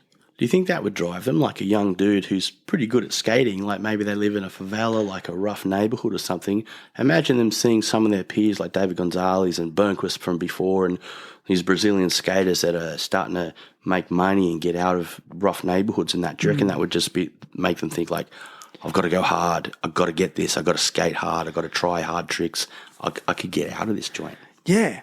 That's so cool. What a motivator, right? Yeah. For some of them, it's life or death, and then you hear some of the backstories about like what it took for their whole family, so like their parents, just to buy their child's air ticket, have to work 3 jobs just to save up the money just so that they can get a ticket to go and fly to a comp. Like they sacrifice so much. Yeah. It's really admirable. And again, talking about the surfing, like the same with all the surfers, like their families just, it's not just the skater, like their whole family is in on it with them. Yeah. It's not like they've done it all by themselves. Their family has to give up everything as well. And it's courageous support, hey? Oh, man, like it's the best. Yeah, so, I love hearing stories like that. Yeah. And that's where I sometimes I get bummed in our society, because we have these amazing facilities, and I hate to say it, I just feel like they're not being appreciated sometimes. Yeah. And just with this whole scooter epidemic, it's like my son rides a scooter. I'm not I'm saying like any activity is good activity, but I feel like they almost have a responsibility to maybe try a bit harder. Yeah. But I guess the ones like the cream always rises to the top. So the good kids will. Yeah, that's true, man. That's true. And the skaters that are gonna get somewhere, they're downtown skating street, or skating a vert ramp or a big bowl that scooters aren't going to want to play with. Yeah, and that's what I really loved about Sam and Ben from last weekend. They were really mentored by sort of crew our age who really instilled those same their values in them. Yep. And they really epitomised the essence of skating. Like for example, when we met up in the morning, they're like, "No, we're going to meet in the streets. Like we're not going to warm up at a skate park because we'll get stuck at the skate park potentially. It's too easy. Yeah, let's start in the streets." And then we start in the streets and we turn up to this gnarly ledge in Piedmont. It was like low to get on, but it was like a really high drop off. And Sam was trying to. I can't sort of say what he was doing on it, but he was trying because he's filming a video part. Okay, it's like that's how he started his day. And I'm just straight like, into the big stuff. Yeah. And then we ended the day just a bit of a wind down at a skate park, but it was like the true essence, man, of just pure passion and love for it. Yeah, so good, and like fairly young, like the mid-20s, so they're not, they're not completely clueless, like they've been around for a bit. I love to see some of the bowl skaters, because I've been skating bowls for the last 10 years at Bar Beach Bowl. There's a mad crew, thanks to Johnny Bogarts. But I always used to see these dudes rock up with like, their helmets and pads and skate the bowl. And I always kind of thought, I kind of feel sorry for them because of my background with you, skating street, just the freedom of going downtown with your skateboard, a couple of bucks in your pocket for some hot chips and a soft drink or whatever. Just that freedom of wandering around and what's over this fence, is there something good to skate behind this shop? Like, I used to really love that, and I kind of felt sorry for some of the young fellas I saw at the bowl because they're skating the bowl, which is dope. But I love seeing like Marley Ray now. He's skating street and he's skating it so well. I'm like, I always kind of hoped that you would enjoy that, because it's such a cool thing. It's such a free thing to do, the freedom and the chaos, like you're not allowed to skate the street and you do it anyway. It's like, it's just such a cool thing to do, hey? Yeah, it is. Like it does. It just feels so creative. And even I was thinking about like the texture of the surfaces feel different under your feet. When you're skating polished skate parks all the time and there's no bumps or cracks, it's, I don't know, like it's nice. But when you skate somewhere a bit rough and raw and, trying to do a nollie on a pavement that's got big cracks in it where you could hit the crack and you got to time it, like it's tuning all your senses a bit more highly. Yep. And I like that interpretation too, like where you might see a hubber or a rail or an embankment or something and just be like, ooh, that's a place to skate. I love how skaters sort of interpret the urban environment, the civic environment, things like that. People wouldn't give it a second thought that, like, you know, sometimes you drive past something and think, oh my God, that thing's perfect to skate. Looks like it's been made to skate. People probably walk past and sit on it and have their lunch and shit and never realise that this thing is like one of the most fun things for skaters to experience. Yeah. It's cool, eh? And it's like I had one of my past episodes with Dr. Indigo Willing. Yeah. She is now next year embarking on what they call a fellowship with the University of Sydney to start working on the development of skatable cities where like it's in town planning, it becomes a consideration. So, you know, we have skatable cities like Barcelona, for example, is like regarded as one of the most skatable cities, but that was never planned. It just the way it worked out, really. Fluke. Yeah, it just was like the architects just, you know, went, hey, we're going to do this, this, this. They weren't thinking, hey, that's a sick ledge, you know, or that's a great set of stairs. They were just like, this is functional. But now they're like, well, let's embrace it more. You know, imagine how good an intentional version of that would be. Skatable cities. So actually making things that are functional for, you know, your office workers, but also good to skate. It's just like, wow, like I know it sounds obvious. But, and safer too, no cracks just before the stair, no weird things. But again, I think we can thank the Olympics for these kind of things happening. Like it has like woken up, you know, the powers that be. Finally, you know. Yeah, they realise it's like, let's adapt to this. Yeah, it's cool. Yeah. So, it's cool to see it get some credit like that. Like, I always thought of the Olympics. I love the Olympics. I love watching the basketball and the running and swimming and diving, like Anna Meares on the bike. I used to really, really love that event. Seeing skateboarding join the Olympics, like me personally, I really, really was happy to do it because I'm a fan of the Olympics. And I always think like back to the beginning of the Olympics where it was just like a measurement of human achievement, like how fast can a human run, how long can a human jump, how high can a human jump, like what can a human do, how fast can they swim, for how long a time. Like, I think skateboarding deserves to be in there. I would love to see in the Olympics vert, because like these parks that pop up, like we saw in Tokyo Olympics, there's a street park and a bowl park, and like those things are built like a few weeks before the event, and the warm-up sessions are crazy snake runs. I think they probably do timed, staggered sessions, but it's a snake run. It would be pretty hard to really, really sort of work their runs out in that.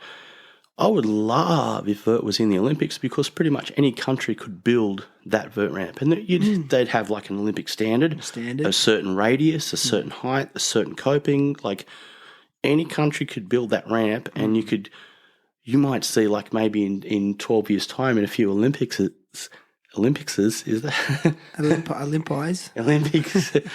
You might see like some really strange, like small countries pop up. Like maybe imagine some vert skater from Rwanda like coming out who's been skating a vert ramp with the proper Olympic dimensions, been skating it for like 5 years and coming out and placing and stuff. I'd love to see that. And once they have the vert ramp, imagine a high air comp. That seems like such an Olympic thing to do, hey? And measurable. Yeah. Okay, there's a 12-foot air in the Olympics. He's going to do a 12.5-foot air. Yeah, actually, I forget who I was talking to. Someone else mentioned that. They said that maybe that's how Olympic skateboarding should be, like these really measurable competitions, like highest air, biggest ollie, longest ollie, like things that are really just black and white, Yeah. Slalom. Have you seen... Speed, yeah. You saw Rick McCrank skate in Newcastle a couple of months ago, eh? Dude, have you seen his show called Post Radical? No. It's on SBS. You can watch it on Catch Up. It's all of these little funny little sanctions sort of just on the sideline of skateboarding. There's slalom, fingerboarding, freestyle, longboarding, like downhill longboarding. He goes and spends a week with these people, makes a doco about it, and he'll go and enter a freestyle comp. He'll go and go longboarding and go in a slalom comp. Like, there's all these cool little things on the, skateboarding sort of factions. Gotcha. It's a cool show. I have to check it out. I love these. I love these other series. Abandoned. It's a masterpiece. Dude, it was so good. I was so bummed when that stopped. I thought he was onto such a good concept. Yeah. Because again, it was a great joining of cultures. So I think skaters can appreciate it because it's like, hey, is this skatable? And then I think just a normal person could like, hey, check out that abandoned amusement park. How interesting. Yeah, they look so cool when it's all overgrown and you see like the shopping malls with plants growing in the centre of them, like the nature's claiming it back. That's interesting to anyone. The old resort. Yeah, and it was like this balance, and it wasn't too skate heavy. It was like this appreciation for this site and the history of that particular site, and then how can we skate that? It's cool. He's a real natural at TV, isn't he? Oh man, I thought he was a great presenter. Yeah. Just talented human, that guy, isn't he? All Yep. round. He seems like he's skating more than ever. And as good as ever. I know. It's really. What's going on? Yeah, man. Oof. Anything else we need to cover? Oh, Skater of the Year. I've had a thought. Predictions? Well, my prediction will be Rob Pace. You think? Yeah, I think. I won't. I want it. Yeah, it'll be pretty cool. I don't think an Australian's ever got it. Hey. No. Yeah, if you're out there, no. Has anyone? There's been nominations though. Shane Cross would have been close. Shane O'Neill though, has he ever been nominated? I'm sure he has been. Chima. Yeah, Chima. What about Chima? That's Chima's Sydney part that like he put out last year or the year before. That was rad. Was that a SOTY? Was that was he a SOTY contender after that? I can't remember. I think he might have been. God, that part. Can't remember. That's still one of my favourite parts of Australian parts of all time. Fuck, that was good. But one thought I've had, and hopefully Mike Burnett listens to all of your podcasts, and he might pick this up, dude. Pretty sure he does it. Would you like to see Skater of the Decade? It'd be big. Yeah, God, that'd be fucking But what my What's the criteria? suggestion would be, well, just who's ripped the most over 10 years.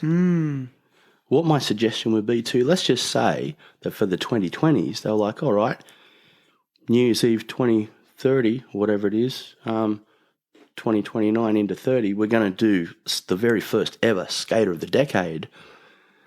But leading up to it, we're going to do backtracking. So thrash has been around since the 80s. We haven't done a Skater of the Decade for the 80s. Guess what? It's Mike Gonzalez because he's never won Skater of the Year. They could clean up a few loose ends there, like either the 90s or maybe the 2000s when the Lakai video came out. You have to give it a guy.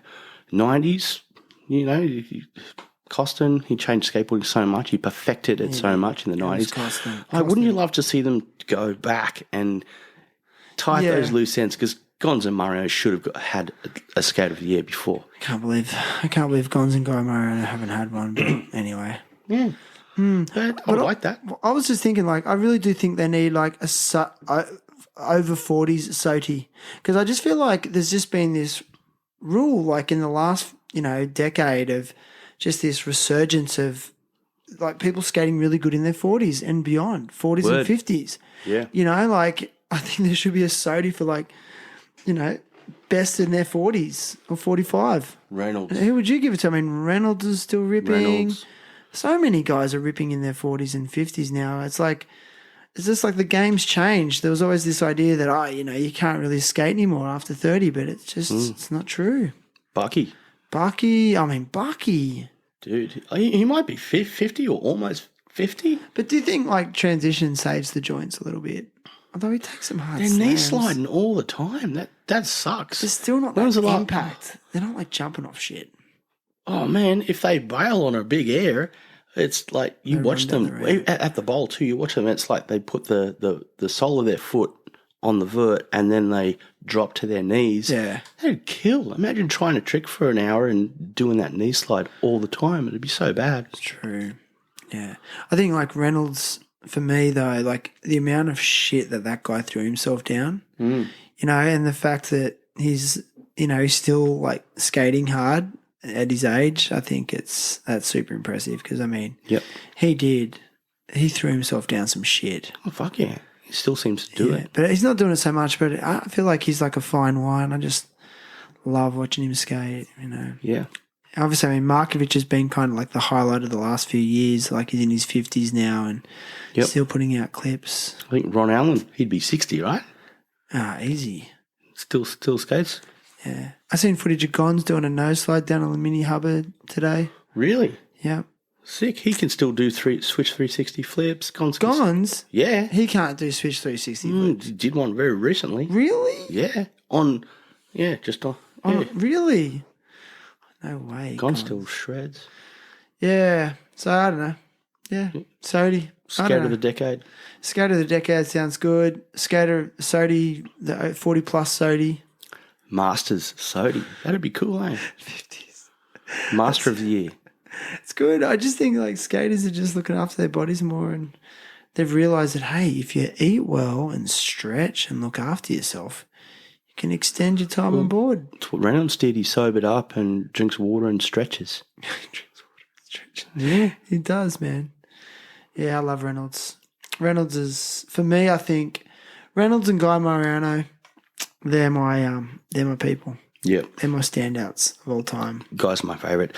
Guy doing a backside 360, and in most of his parts, like he gets a 360 in, even in pretty sweet. He did like the nose grab, just about a 540 in that water drain thing, that big water ditch. Yeah. Oh, yeah. Don's doing a backside 360 for me. That's the best thing in skateboarding. I love it, especially the backside 360 into the bank in the blind video days. Still. Guy doing the backside 360. That's and then the he finished with a over the trash can. Was it a frontside big spin? Frontside big spin. That was a game changer, wasn't it? Yeah. And he was wearing airwalks. Oh, was it? Oh, yeah. Or they Vision Streetwear? No, they were airwalks. Everyone was wearing that Airwalk Enigma. Yeah, that's what he was wearing. Yeah. Oh, man, they were the days. They were the days, Jam. Good times. Can I say that when we used to watch that video at your little flat? Yeah. Just stone to the bone. Oh, we'll watch it on repeat. Are we allowed to talk about that? Yeah. That's not going to jeopardise your job? No, not at all. It was like... It was a long time ago. 20 years ago, 25 years ago. Yeah. I don't do that shit anymore, but... Hey, that blind videos day, right? I was the only one in town that had it. Stone to the bone. Somehow that ended up at Brooko's place. What was it? Blind video days, Yeah. the video cassette. Have you still got that? No, Jeff Brooko's got it, and he was like, "No, man, this is mine. I bought it at Aquatique," and I was like, "Dude, you never owned that, man. That's mine." Because I was actually thinking about that the other day. Do you have that original VHS copy? No, but when I moved, Brooko just took it. he claimed it as his own. Fuck you, Brooko. If you're out there, give it back. He man. might still have it, but I don't have a VHS player anymore. It's probably covered in like fucking Dust. fucking 25 foily material. Dude, I gave all my old VHSs to Yanni. Milesy when I left Parramatta. Yanni. I just went and dropped it on his front door in a box. Yeah, right. Manic Marty, the blind video. Oh, sorry, the DC video. I gave him a shitload of VHSs. Milesy's got the good shit on VHS. Has he? Yeah. Dude, don't let go of that shit. Because like I've got like crates full of old Thrashers from the 90s. Oh, really? And my mum's been trying to throw them out for years. I just had them stored in a roof and stuff. And then I stored them. And yeah, like even recently I had to do a big move. She was like, "Hey, do you want to get rid of these?" I'm like, "No." Oh. So then my parents were so good, they took them out to they've got a property out at Broken Hill. Oh, yeah. So all these old Thrashers safe. stored in Broken Hill. You're so lucky.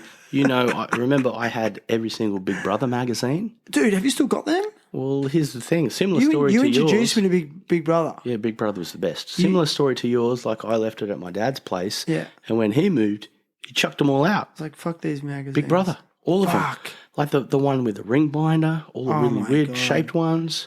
The one with the article on how to kill yourself. That one? I remember you showed me that. Yeah. I was just like, fuck. How to make acid. And the thing is, you always had them because you had money. And you were a bit older. A little bit of money. You had a little bit of money, like you had a bit more money than us. Yeah. And like, so you could afford to buy magazines. And we're like, oh, fuck. So we used to Big just Brother. read all your magazines. That was so good. How to make acid. How to make I acid. did have the recipe on how to make LSD. Yeah, and how to hurt kids.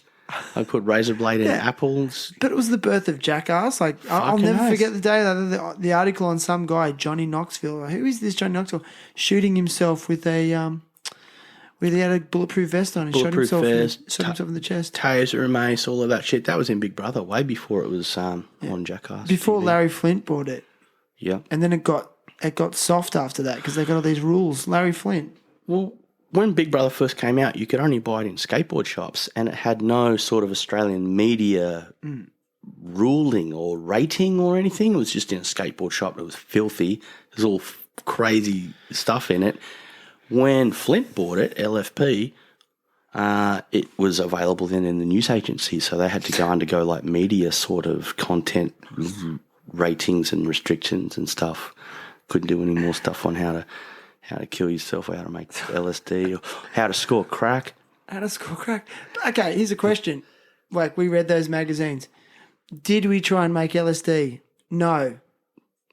No, I never did. Did we try to kill ourselves? No. No. Did we try to hurt kids? No. We didn't take it You know, seriously. did we try to shoot ourselves with a bulletproof vest? No. Like, it was just all entertainment. It's just edgy entertainment. Edgy entertainment. It's just like, and that's where I just feel like we're so fucking wrapped in cotton wool. It's like, let us stop censoring us. Like, let us make our decisions what's good or bad. Like, we're not fucking babies. Yeah. Stop treating us like babies. You know, and I do think that we need to see the spectrum. We need to, so we can find our balancing point between in our moral standards, because bad shit exists out there, and hiding us from it, I don't really think I think you need to shed light on that nasty stuff, because when things get light shed on them, you can then deal with it. Yep. But when you keep it in the dark, it just festers. I think if you keep things sort of open to, like with Big Brother censorship, say, for instance, if it's available anywhere and it's loose as hell, like the cops or whatever, the government can have a little look at it and be like, keep an eye on that. That's cool. If you ban it, and it's going to be like turned into like a zine, or like just with anything, with internet content or anything, if you keep it super censored that it's going to be a little backdoor secret thing, it could get really, really bad, and it can't be monitored because you have to hide it. It's almost like a prohibition thing. Like, exactly. If it's out in the open and you're like, man, you know, you can read and watch and think about whatever you want, but it's nice that it's out in the open because we can keep an eye on it. If it gets really bad, like, you know, like bad, then it's accountable. But then it's at least a bit easy to control, because like you're actually seeing it, you know, and you can maybe be more proactive. Yeah. And it's like, you're talking about prohibition. It's like how with drug laws, it's like you're just maintaining, like you're generating a black market where like unsavory characters are profiteering off other people's misery, where it's like, why don't we just make all drugs legal, so then we can tax it and then use that money to support people with mental illness, because anyone that becomes an addict is suffering from a mental illness because they're self-medicating or they're trying to manage their trauma. And it's that, and also it eradicates drug dealers and all the byproducts that go along with drug dealing, like violence and intimidation and you know, coercion and worse. Yep, that's pure naivety. It's naive for the government to think, all right, we're going to put end to drugs. That's really naive, because the drugs are still available. They've been available for fucking 100 years in Australia or more, 200 years. Like, it's not going to stop. The little kid, the young 18-year-old who wants to go to a festival and feels like taking a ping to go to the festival, they're going to buy it off some dirty dude. They're going to give money to a drug dealer, and they're going to probably put themselves in harm. I've often thought, what if they went to a doctor, got like a little health check, your heart's cool, blood pressure's fine. I think you could probably safely have a tablet that a pharmacist makes for this festival. I want you to do this and that before it and this and that after it.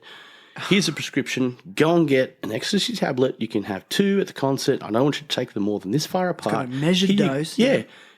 Go and do it. If the cops pull you up, show them this piece of paper that I've written for you. I've given you a health check. You're able to have this safely. You can enjoy a festival and do this. That's not like the best thing, but it's better than the alternative. Well, you know what they call that? They call it harm minimization. Yeah? That's what it is. It's like it's a realistic acknowledgement that people are going to engage in these behaviours.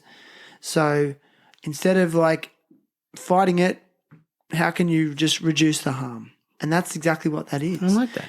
Yeah, and it's like you said, like, you know that if it's been produced by a pharmacist, for example, or a chemist, a legal chemist. It's like, you know, they know exactly what's in it. It's not cut with any other bullshit. Like fucking, I mean, the scariest thing that's going on at the moment is that they're cutting all these, like they're cutting cocaine and all these new party drugs with fentanyl. Have you heard of that? Yeah. Like that's what's going on right now. That so sucks. Like, because again, it's like it's cheaper. They can make more money. It still gives people some hit, but I mean, the fentanyl apparently is just like fucking zombie juice. Yeah. Isn't it highly addictive? Oh, it's terrible. I mean, there's a full-on pandemic in the States of people, you know, just dying from fentanyl overdoses left, right, and centre. It's disgusting. Yeah. If someone that you cared about was going to go to a festival, you'd want them to get their pill from a doctor and a pharmacist and to go to some dude down the road that's going to put God knows what in it.